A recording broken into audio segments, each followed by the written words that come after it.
السلام علیکم ورحمۃ اللہ وبرکاتہ نحمدہ ونصلی علی رسولہ الکریم اما بعد فاعوذ باللہ من الشیطان الرجیم۔ ناظرین، کل 12 ربیع الاول ہے۔ 12 ربیع الاول کو نبی صلی اللہ علیہ وسلم کی پیدائش ہوئی ہے۔ اس میں اختلاف ہے، 9 ربیع الاول کو بھی ڈیٹ آتی ہے کہ 9 ربیع الاول کو پیدائش ہوئی ہے، 12 کو ہوئی ہے، بعض علماء کہتے ہیں 8 کو پیدائش ہوئی ہے رسول اللہ صلی اللہ علیہ وسلم کی۔ اس میں اختلاف ہے، لیکن نبی صلی اللہ علیہ وسلم کی وفات پہ سب کا اتفاق ہے، سب مسالک کا اتفاق ہے۔ ناظرین، ہم نے غور یہ کرنا ہے، دیکھنا ہے کہ اگر نبی صلی اللہ علیہ وسلم کی وفات 12 ربیع الاول کو ہوئی ہے، سب کا اتفاق ہے، ہر ایک کو پتہ ہے، اس کے باوجود نبی صلی اللہ علیہ وسلم کی ولادت بھی، چلو ٹھیک ہے، ہم مانتے ہیں ولادت 12 ربیع الاول کو ہوئی ہے، تو کیا اسی دن وفات ہوئی ہے، اسی دن پیدائش ہوئی ہے؟ کیا ہمارے گھروں میں اگر خوشی کا موقع ہے، کوئی شادی ہے یا کسی قسم کا خوشی کا موقع ہے، اگر کوئی ہمارے گھر سے کوئی فوت ہو جاتا ہے، تو کیا ہمارے گھر میں شادی والا گھر ہے، لائٹیں لگی ہیں، کیا ہم لگی رہنے دیتے ہیں؟ کیا ہم نے اپنے گھر کو سجایا ہوا ہے، کیا ہم سجا رہنے دیتے ہیں؟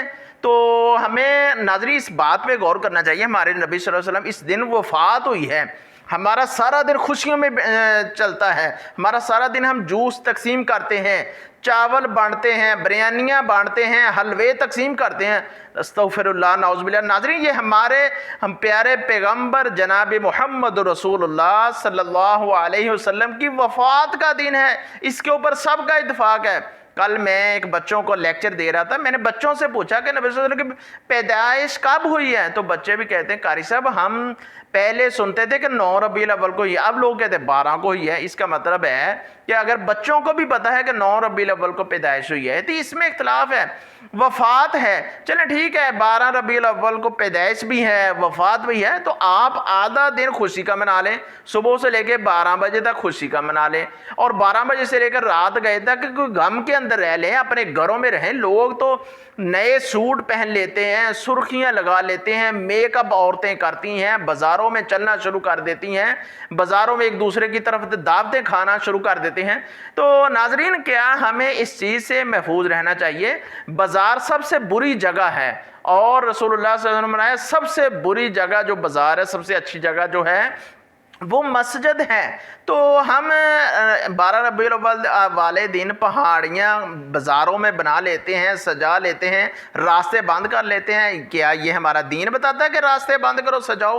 ہمیں راستوں کو کھولنا چاہیے، راستے صاف ہونے چاہیے، بجائے اس کے ہم راستوں میں رکاوٹیں ڈال لیتے ہیں اور لوگوں کا گزرنا مشکل ہو جاتا ہے۔ ناظرین، یہ بازار جو ہیں اتنے گندے ہوتے ہیں، مٹی سے بھرے ہوتے ہیں، بعض بازاروں میں ایسے ہوتا ہے کہ گٹروں کا پانی ہوتا ہے، اور بازاروں میں لوگ تھوکتے بھی ہیں اور کوئی ایسی گندگی چیزیں پھینکتے ہیں، اور اسی گلی کے اندر، اسی بازاروں کے اندر ہم پہاڑیاں بنا لیتے ہیں، خوبصورت خانہ کعبہ رکھ لیتے ہیں، پہاڑیاں بنا لیتے ہیں، اور یہ ہمارے نبی صلی اللہ علیہ وسلم کی پہاڑی ہے، اور یہ فلاں ہیں فلاں ہیں، مکے کی تصویریں بنا لیتے ہیں، مدینے کی تصویریں بنا لیتے ہیں، پہاڑیاں بنا کر اوپر ہمارے پیارے پیغمبر جناب محمد رسول اللہ صلی اللہ علیہ وسلم کا نام لکھ لیتے ہیں۔ ہمارے پیر و مرشد، ہمارے پیغمبر جو ہیں اس لیے ہیں کہ بازاروں کے لیے رہ گئے ہیں، اور اتنی گستاخی، استغفر اللہ، نعوذ باللہ، اتنی گستاخی کہ ہمارے پیارے پیغمبر کے لیے جو پہاڑیاں ہیں وہ بازاروں میں بناتے ہیں، گندی جگہوں پہ بناتے ہیں، اور اس کا نام لکھ لیتے ہیں۔ کیا ہم پسند کرتے ہیں بازار کے اندر میرا نام لکھا ہو، آپ کا نام لکھا ہو؟ ناظرین، ہمیں سوچنا چاہیے، غور کرنا چاہیے۔ قرآن کہتا ہے فلا یتدبرون القرآن، میرے اوپر غور و فکر کیوں نہیں کہتے؟ سارا قرآن مجید جو ہے اللہ نے اپنے پیغمبروں کے لیے نازل کیا ہے، رسول اللہ صلی اللہ علیہ وسلم کی تعلیمات ہے، اس کے اندر دنیا کے اندر رہنے کے اصول ہیں، آئین ہے، قانون ہے، ہمیں اس کے اوپر غور کرنا چاہیے۔ بازاروں کو سجا لیتے ہیں، ناظرین چلیں ٹھیک ہے، پہاڑیاں بناؤ، ہم نہیں روکتے، ٹھیک ہے، بنائے پہاڑیاں، اپنے گھر میں بناؤ، اچھی جگہ پہ بناؤ، پکیزہ جگہ پہ بناؤ، صاف ستھرے کمرے میں بناؤ، خوبصورت بناؤ، اور اپنے والدین کو دکھاؤ، بچوں کو دکھاؤ یہ نبی صلی اللہ علیہ وسلم کی پہاڑیاں ہیں، یہ مدینہ ہے، یہ مکہ ہے، اور اتنی گندی جگہ جو ہم بازاروں میں بنا لیتے ہیں۔ ہمیں سوچنا چاہیے، فکر کرنا چاہیے۔ ہمارا اسلام اس چیز کا درس نہیں دیتا، ہمارا اسلام ہمیں یہ تعلیم نہیں دیتا، ہمیں غور کرنا چاہیے۔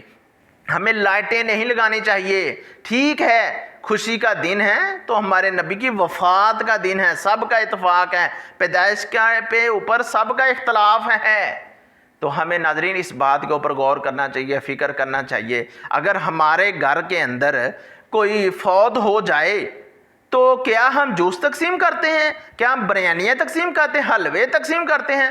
ہمیں اگر سچی محبت ہے کہ آپ کو، تو آپ 12 ربیع الاول والے دن مساجد میں آئیں، قرآن مجید کی تلاوت کریں، سجدہ کریں، اپنے رب کو راضی کریں، روزہ رکھیں پیر والے دن کا۔ نبی صلی اللہ علیہ وسلم ہر پیر والے دن روزہ رکھتے تھے، سوموار والے دن روزہ رکھتے تھے، تو ہمیں اس چیز کے اوپر غور کرنا چاہیے۔ نماز ہم پڑھتے نہیں، روزہ ہم رکھتے نہیں ہیں، حقوق العباد کا خیال کرتے ہیں، ہمیں عاشق رسول ہیں، ہمیں نبی صلی اللہ علیہ وسلم سے محبت ہے۔ ناظرین ہمیں ان باتوں کے اوپر غور کرنا چاہیے، فکر کرنا چاہیے۔ یہ جنڈیاں چھوڑ دیں، گلیاں سجانا چھوڑ دیں، نماز کی پابندی کریں، حقوق العباد کا خیال رکھیں، اپنی زبان کو درست کریں، اخلاقیات کا خیال رکھیں، چھوٹوں کا احترام کریں، بڑوں کا احترام کریں۔ یہ ہے دین، یہ ہے دین بقا، اسی کے اندر دین ہے، اسی کے اندر آخرت ہے، اسی کے اندر کامیابی ہے۔ اللہ سے دعا ہے اللہ رب العزت ہمیں ان باتوں کے اوپر عمل کرنے کی توفیق عطا فرمائے، اس کے اوپر غور و فکر کرنے کی توفیق عطا فرمائے۔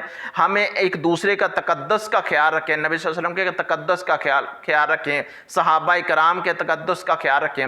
12 ربیع الاول والے دن سوموار کا دن ہے، صبح کے وقت نبی صلی اللہ علیہ وسلم کی وفات ہوئی ہے، سارے صحابہ کرام پریشان ہیں۔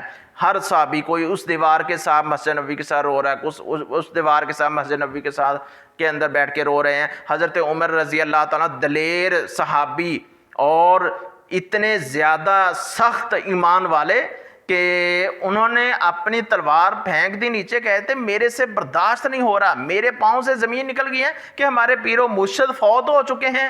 تو ناظرین مدینے کے اندر صبح کا وقت ہے، روشنی ہے، سورج جوبن پہ ہے، اندھیرا ہو گیا، سورج بھی جو ہے وہ گمی کے اندر ہے، صحابہ کرام بھی گمی کے اندر ہے۔ اللہ سے دعا ہے اللہ میں رسول اللہ صلی اللہ علیہ وسلم کی تعلیمات پر عمل کرنے کی توفیق عطا فرمائے، اور رسول اللہ صلی اللہ علیہ وسلم کی تعلیمات کو سمجھنے کی توفیق عطا فرمائے، اس پر عمل کرنے کی توفیق عطا فرمائے۔ وما علینا الا البلاغ المبین۔